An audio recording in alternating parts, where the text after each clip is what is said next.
very pleased today to be partnering with the Town of Sussex and the Sussex Kiwanis Club on this great project behind me.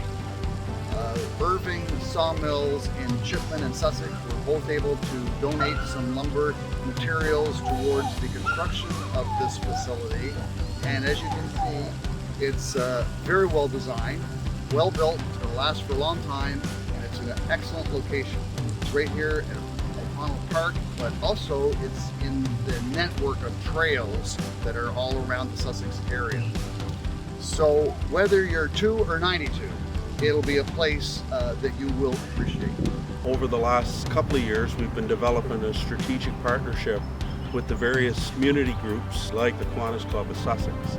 They've been an instrumental partner of this park right from the very beginning, back in the 1950s. And they were looking for a project where they could contribute to the residents of the community, primarily the youth, and to be able to have a lasting piece of infrastructure, some bricks and mortar on the ground that would galvanize their contribution to the community, the residents, the young people.